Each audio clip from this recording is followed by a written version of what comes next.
Good evening and welcome to Poland Daily. I'm Konrad Gorlinski, and this is the news. Today is the 12th anniversary of the Polish airplane disaster, in which 96 people died, including Poland's late president Lech Kaczyński and his wife Maria. The delegation was flying to Smolensk to commemorate the Katyn massacre of Polish officers during the Second World War. However, at 8:41 that morning, we received the tragic news that the plane had crashed. Today, throughout the entire day in Warsaw, Krakow, and the crash site, ceremonies are being held to commemorate the victims. First, in the Sejm, a delegation headed by the Marshal of the Sejm, Elżbieta Witek, laid flowers in front of the plaque commemorating the victims of the Smolensk plane crash. At 8 in the morning, in the Church of the Assumption of the Blessed Virgin Mary and Saint Józefa, the bridegroom, at Krakowskie Przedmieście, a holy mass was held for the victims. At 8:41, sirens wailed in almost all Polish cities. Participants of the celebration, including Prime Minister Mateusz Morawiecki and Deputy Prime Minister Jarosław Kaczyński, laid flowers, among others, at the monuments to the victims of the Smolensk catastrophe and the late Lech Kaczyński on Piłsudski Square, and at the military cemetery in Powązki.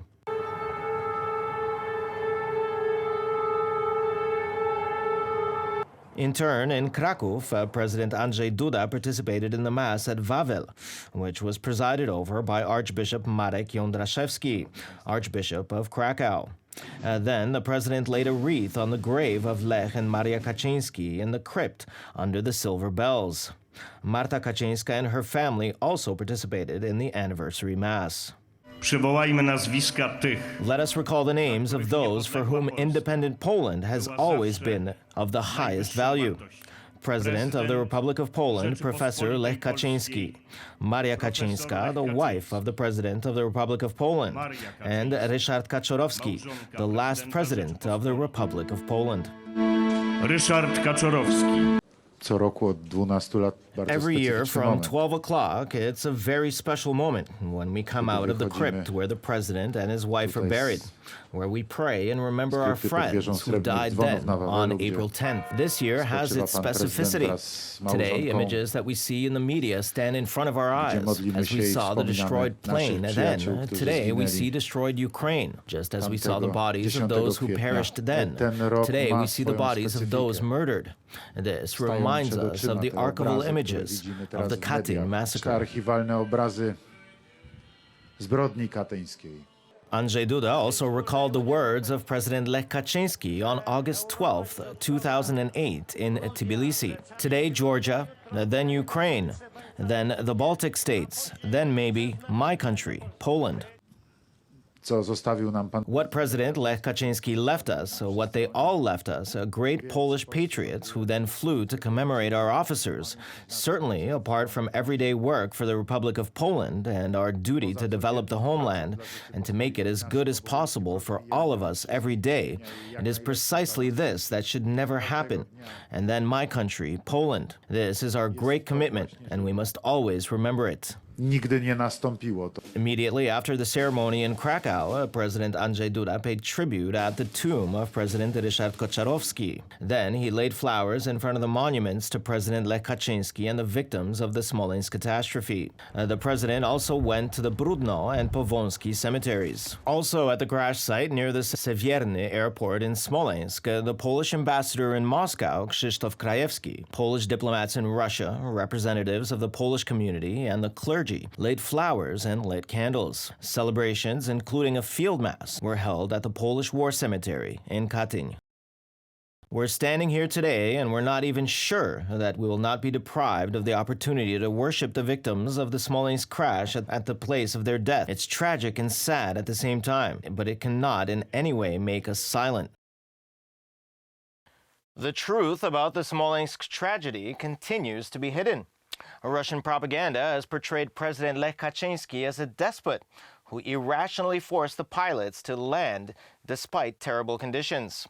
People who have tried to disclose certain truths have been ridiculed, harassed, and labeled conspiracy theorists. The Smolensk tragedy stopped Poland and initially united Poles.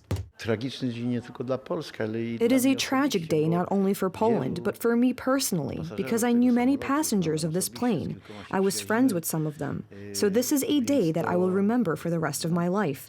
It's dramatic, and there's this belief that it could have ever happened. Życia. Despite the protests of the families of the victims of the catastrophe, Prime Minister Donald Tusk decided to turn the investigation over to Russia. Napisaliśmy list taki. We wrote an Otwarty open do letter to Tuska Tusk 2 2 weeks tygodnie after po April 10 10th, in which we kwietnia, w którym accused him of zarzuciliśmy cowardice, betraying the state of Polish oszustwo, interests, zdradę and stanu, asked him to step polskich forward and interesów persevere in order i to recover the Polish prosiliśmy, plane by wreckage. wystąpić. The Russian Interstate Aviation Committee has published a report in which it stated that the Polish side was to blame for the tragedy. The Russians accused President Lech Kaczynski of putting pressure on the pilots. Those who led or supported this crime accused those they murdered. This is terrible, so I'll say this. It's a picture of falsehood, lies, deception.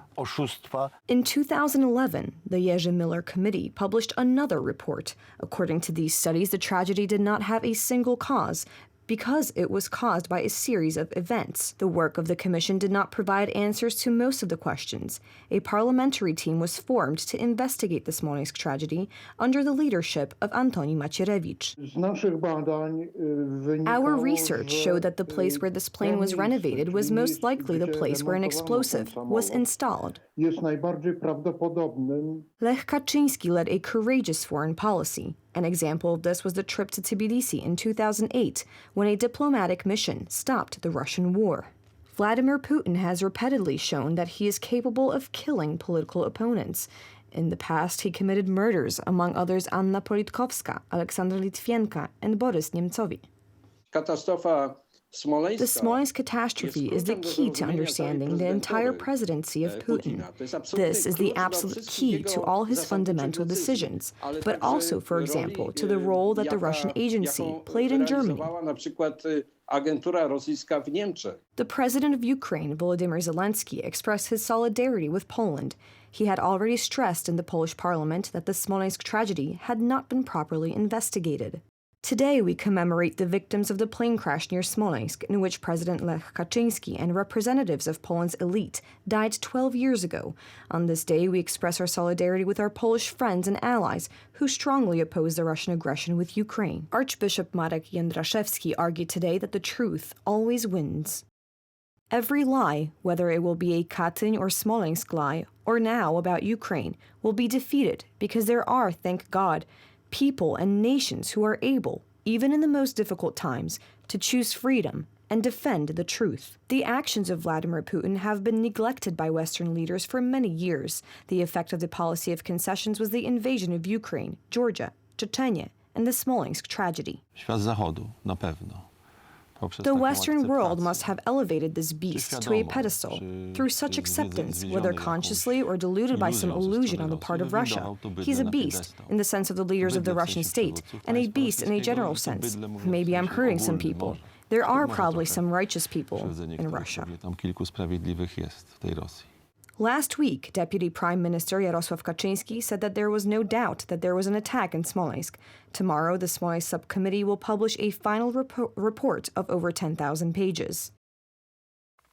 Russia's invasion of Ukraine has been going on continuously for 46 days now.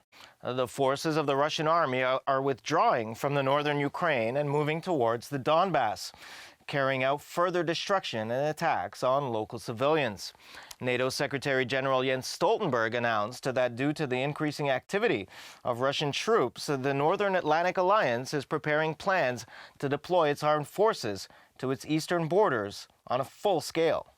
According to the representative of the local authorities from the Kiev region, since the withdrawal of Russian troops from the regions of northern Ukraine, another mass grave with victims of the civilian population was discovered in Buzova, near Kiev. The number of victims is not yet known. According to reports, the bodies of the murdered were found in a ditch near a nearby gas station. This is just one example of the cost Ukraine incurs at the cost of independence. The attack by the largest country in the world, the largest by its territory, the largest by its aggressiveness, the largest by its impunity, According to the Ukrainian authorities, so far 500 war crimes suspects have been identified, and there are over 5,500 cases of alleged war crimes alone. We lived here for a very long time, almost 30 years. Our house was bombed. We've lost everything. We were hiding in a dugout. We were afraid to go down to the basement because there were damaged windows there too, and the dugout is made of concrete, 1.5 by 2 meters. 3 of us went. We spent 3 days there. It was cold. It was terrifying. The actions of Russian soldiers in Ukraine are meaningless. It's barbaric, just barbaric. Было холодно, 9 градусов.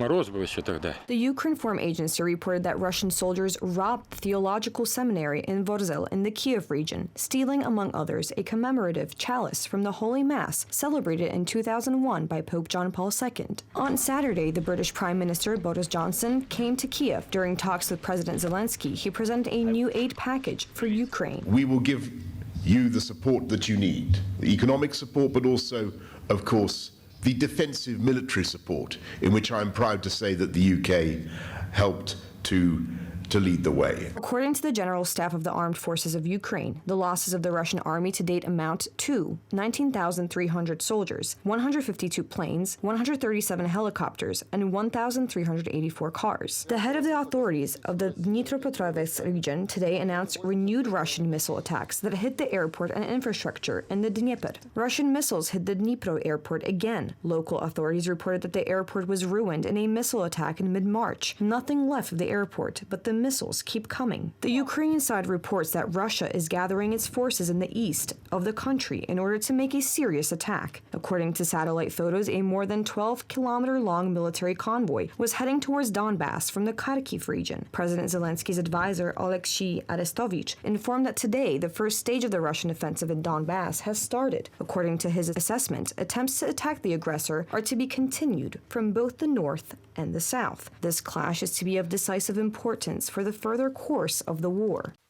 And the polls are now closed in France for the first round of presidential elections there. All the ballots remain to be counted, but right-wing candidate Marine Le Pen is posing a serious threat to President Emmanuel Macron's re-election hopes. The final round is in 2 weeks, so it'll surely be an intense campaign for the two candidates. The two main candidates, Macron and Le Pen, chatted with election officials after casting their votes in their respective districts. The far-left's candidate, Jean-Luc Mélenchon, a right-wing candidate, Valérie Pécresse, and the far-right candidate, Éric Zemmour, also voted early, as did Paris mayor and socialist candidate Anne Hidalgo. Speaking shortly after casting her vote in the northern French stronghold of Hénin-Beaumont, Le Pen stressed the importance of the elections for the people of France. The presidential election day is a very important day because, considering the situation of the country and of the world, it'll determine the course of not only the next 5 years, but also, possibly, the next 50 years. Macron's late entry into the campaign with only one major rally that even his supporters found underwhelming, and his focus on an unpopular plan to increase the retirement age along with a steep rise in inflation have dented his ratings. Assuming that Macron and Le Pen go through to the runoff, the president faces a problem. Pollsters have forecast a record number of voters abstaining. Macron will need to persuade them to change their minds and vote for him in the second round. Today's vote will show who the unusually high number of late undecided voters will pick and whether Le Pen can exceed opinion poll predictions and come out on top in this first round. As usual, thanks very much for joining us this evening. Please stay with us for Poland Daily Weather, Poland Daily Business, and other programs. But for me, it's have a wonderful week ahead.